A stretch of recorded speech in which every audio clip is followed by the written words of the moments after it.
Hello everyone, আসসালামু আলাইকুম। আমি বিশ্বাস করি যে এরকম ভিডিও এর আগে আপনি কখনোই দেখেননি এবং ইউটিউবে এরকম ভিডিও আপনি পাবেনও না। একসাথে দুটি নয়, চারটি নয়, 10টি বাস নিয়ে আমরা চলে যাই দিয়াবাড়িতে। হানিফ এন্টারপ্রাইজের ইতিহাসে এই পর্যন্ত সবচেয়ে বড় ফটো সেশন, যেটা রোড শো বলা যায়। সার্জিস আলমের রোড শো নিয়ে অনেক রকম আসলে আলোচনা চলতেছে, তো এই রোড শোটা আপনাকে আসলে অনেক বেশি ইন্টারেস্টেড করবে, কারণ হানিফ কিন্তু একের পর এক মার্সিডিজ বেঞ্চের বাস যুক্ত করে চলছে এবং তারা যে বাংলাদেশের পরিবহন জগতের সম্রাট, তারই যেন আরও একবার পরিচয় দেওয়াতে কিংবা যাত্রীদের নিজেদের জাত চেনাতে এবার 10টি বাস নিয়ে আমরা চলে গেলাম হানিফের রোড শোতে উত্তরা দিয়াবাড়িতে। মূলত ফটো সেশনের জন্যই আমরা বাসগুলোকে নিয়ে যাই এবং এই 10টি বাসে আপনারা একদম নতুন পেড স্কিম দেখতে পারবেন, নতুন রকমের বডি ডিজাইন দেখতে পারবেন। বাসের যেটা ডিটেলস ভিডিও সেটা আমি অলরেডি আপলোড করে দিয়েছি, তবে ফটো সেশনের যে মোমেন্টটা এটা আপনাদের একদম লাইভ এনজয় করানোর জন্য আজকের ভিডিওটা।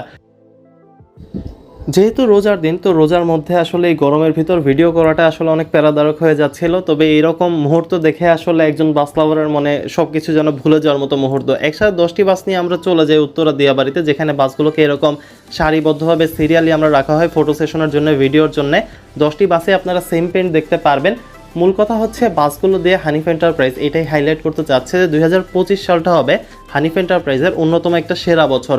বিগত বেশ কয়েক বছরে এসি বাস না নামলো, ঈদের পরে কিন্তু এসি বাস নামতে চলছে তাদের বহরে এবং এই 10টি মার্সিডিজ বেঞ্জের পাশাপাশি আরও প্রায় 40টি মার্সিডিজ বেঞ্জের বাস যুক্ত হয়েছে তাদের বহরে। ডে বাই ডে হানিফের বাসের সংখ্যা ইনশাল্লাহ বাড়বে এবং যাত্রীদেরকে আরও কমফোর্টেবল, আরও লাক্সারিয়াস এবং আরও ব্র্যান্ডেড চেহিসের মাধ্যমে একটি পরিপূর্ণ যাত্রী সেবা দেওয়ার উদ্দেশ্যে হানিফ কিন্তু এই বাসগুলোকে পাঠিয়েছে। ভিডিওটা কিছুটা লেংদি করেছি যাতে আপনারা একটা ভার্চুয়াল এক্সপিরিয়েন্স পান, অর্থাৎ ঘরে বসে আপনারা এই মুহূর্তটা যাতে লাইভ এনজয় করতে পারেন, যার কারণে আসলে ভিডিওটা একটু লেংদি করা হয়েছে এবং প্রায় সব রকম অ্যাঙ্গেল থেকে এই বাসগুলোকে কীরকম লাগছিল সেটা আমি দেখানোর চেষ্টা করেছি, যাতে আপনার মনে হয় যে আপনিও এখন আমার সাথে আছেন উত্তরা দিয়াবাড়িতে এবং হানিফের এরকম একটা ফটো সেশন এনজয় করতেছেন। হতে পারে এবার আপনার স্বপ্নের ঈদ যাত্রায় এই বাসগুলোকে আপনি সফরসঙ্গী হিসেবে পেতে পারেন যদি আপনি হানিফ এন্টারপ্রাইজে টিকিট করে থাকেন, কারণ তাদের বেশ কয়েকটা রুটে অলরেডি এই বাসগুলো সার্ভিস দেওয়া শুরু করে দিয়েছে, বাসের নাম্বার অলরেডি হয়ে গেছে।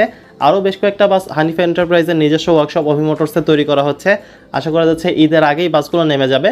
ঢাকার রাজশাহী রুটে আপাতত 6টি, পঞ্চগড়ে 2টি এবং অন্যান্য রুটে আরও বেশ কয়েকটি বাস দেখা পাওয়া যেতে পারে।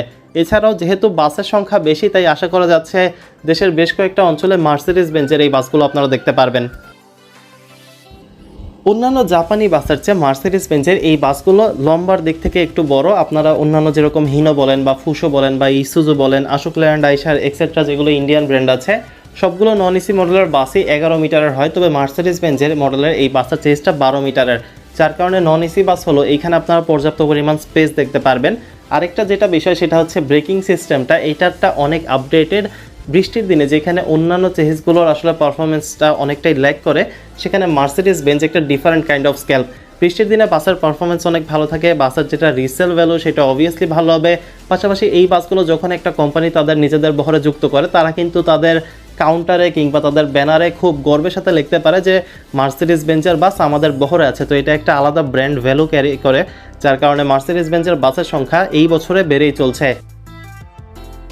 সর্বোপরি বাস কোম্পানি কিংবা চেসিস কোম্পানি যে জিনিসটা ইনশিওর করতে হয় সেটা হচ্ছে আফটার সেল সার্ভিস এবং মেইনটেনেন্স। পার্টস অ্যাভেলেবিলিটি যদি ঠিকঠাক থাকে তাহলে যে কোনো কোম্পানি, যে কোনো চেসিস কোম্পানি পরিবহন জগতে ভালো একটা সুনাম অর্জন করতে পারে, যেরকম আশোক লেল্যান্ড করেছে। তারা কিন্তু পার্টসের অ্যাভেলেবিলিটি বলেন কিংবা সার্ভিস বলেন সেটা ভালো রাখার কারণেই মালিকরা সেই বাসগুলোর প্রতি অ্যাট্রাক্টেড হয়েছে, যদিও কিন্তু ওই রকম বড় ব্র্যান্ড না।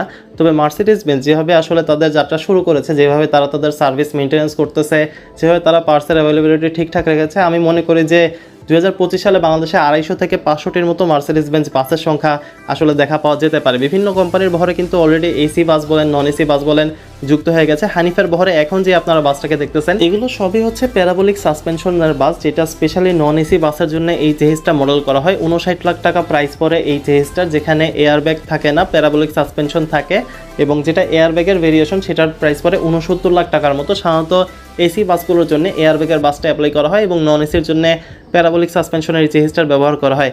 যেহেতু হানিফ এন্টারপ্রাইজ একটা ব্র্যান্ডেড কোম্পানি এবং তাদের বাসের বডি দেখে আপনারা বুঝতেছেন যে বেশ ভালো কোয়ালিটির বডি কিন্তু তারা ইউজ করে, সেই ক্ষেত্রে তাদের বডির প্রাইসে চলে আসে 20 লাখ টাকার মতো। নর্মালি 16 লাখ টাকা দিয়েও কিন্তু নন এসির বডি করা পসিবল, তবে তারা যেহেতু বাসগুলোকে প্রিমিয়াম করে তৈরি করে তাই তাদের বডি কস্টটা অনেকটাই বেশি বেড়ে যায়। মার্কোপোলোর অরিজিনাল হেডলাইট এই বাসে দেখতে পারবেন, যেখানে বাইরের দেশের ডাবল টিকার বাসগুলোতে এই হেডলাইট ইউজ করা হয়, সেখানে নন এসি বাসে কিন্তু এই একই হেডলাইট ইউজ করেছে হানিফ এন্টারপ্রাইজ। তো বডি কস্ট যদি আপনি ধরেন, এছাড়া যদি আপনি চেসিসের প্রাইস ধরেন, প্রত্যেকটা বাসের ইন্ডিভিজুয়াল প্রাইস পড়ে প্রায় 80 লাখ টাকার মতো, অর্থাৎ 40টি বাসের প্রাইস পড়ে যায় প্রায় 32 কোটি টাকার মতো, যেটা যাত্রীদের জন্য একটা ম্যাসিভ উপহার। এবং ভাড়া আপনি অন্যান্য নন এসি বাসের সাথে কিন্তু একই ভাড়া এই বাসগুলোতে ট্রাভেল করতে পারবেন। মার্সিডিজ জন্য কিন্তু আপনাকে অতিরিক্ত কোনো ভাড়া গুনতে হচ্ছে না। তো অন্য ব্র্যান্ডের আপনি ভারতীয় বাসের তুলনায় এইখানে কিন্তু হানিফে আপনি মার্সিডিজ বেঞ্জের বাসে ট্রাভেল করতে পারবেন, যেটা আপনার যাত্রাকে আরও বেশি কমফোর্টেবল করে তুলবে। বাসের যেটা পেইন্ট স্কিম, এটা বাইরের দেশের থেকে ইন্সপায়ার্ড হলো, এইটাকে বেশ ভালোভাবে অ্যাপ্লাই করেছে হবি মোটরস। এরকম পেইন্টের মার্সিডিজ বেঞ্জের বাস আমি ইন্টারনেটে অনেক আগেই দেখেছিলাম, তবে বাংলাদেশে এই পেইন্টটা একদমই নতুন। আপনারা দেখবেন যে বাইরের দেশে এই পেইন্টের যে বাসটা সেটা কিন্তু এসি ভেরিয়েন্টের, তবে নন এসি ভেরিয়েন্টেও বেশ চমৎকারভাবে কিন্তু পেইন্টটা অ্যাপ্লাই করা হয়েছে, যেখানে বাসের ম্যাক্সিমাম অংশ জুড়ে আছে অ্যাশ কালারটা, এর সাথে কিছু লাইট অ্যাশ এবং কিছু ব্লু কালার শেড দেওয়া আছে। অভি মোটরসের একটা ট্যাগ দেখতেছেন, মার্সিডিজ বেঞ্জের একটা ট্যাগ দেওয়া আছে। প্রত্যেকটা বাসের সাইডে আপনি 4 থেকে 5টা ইন্ডিকেটর লাইটস দেখতে পারবেন অরেঞ্জ কালারের, যেটা বাসের সৌন্দর্য আরও বৃদ্ধি করে, বিশেষ করে রাতের বেলায় বাসের ভিজিবিলিটি বাড়ানোর জন্য এইটা অনেক বেশি কাজ করে। বাসের সামনে আপনারা মার্সিডিজ বেঞ্জের বেশ সুন্দর করে একটা লোগো দেখতে পারবেন, এবং একসাথেই 10টি বাস ফ্রেমে আনেই অনেক বেশি কষ্ট হয়ে যাচ্ছিল। ইন্টেরিয়র ভিডিও কিংবা ডিটেলস ভিডিও সেটা আমি অলরেডি আপলোড করে দিয়েছি, তো আমি চাচ্ছি না যে এই ভিডিওটি আর লম্বা করি। ওভারঅল 40টি সিট রয়েছে, এনাফ পরিমাণ আপনি লেগ স্পেস দেখতে পারবেন, যেহেতু আমি বারবারই বলছি যে মার্সিডিজ বেঞ্জের এই বাসগুলোতে স্পেস একটু বেশি থাকে। তো 40টা সিট হলো, এখানে কিন্তু যাত্রীরা প্রায় অনেক ভালো লেগ স্পেস পাবে। নন এসি হলো বাসের যেটা ইন্টেরিয়র ডেকোরেশন, এটা এসির মতো করে করা হয়েছে, যেখানে আপনারা রিডিং লাইটস দেখতে পারবেন, এসি কন্ট্রোল দেখতে পারবেন, এছাড়া একটা ফিটনেসের ব্যবস্থাও দেখতে পারবেন। সো এই ছিল হানিফ এন্টারপ্রাইজের মার্সিডিজ বেঞ্জের বাসগুলোর একটা রোড শো এর অফিসিয়াল ভিডিও। আশা করি এটা আপনাকে একটা ভার্চুয়াল এক্সপিরিয়েন্স দিবে বাসগুলোর সাথে থাকার। ভিডিওটি ভালো লাগলে চ্যানেল সাবস্ক্রাইব পাশে থাকার অনুরোধ রইল। বাস সঙ্গে ইন্টারেস্ট থাকলে জয়েন করতে পারেন ফেসবুক গ্রুপ বিডি বাস লাভারে।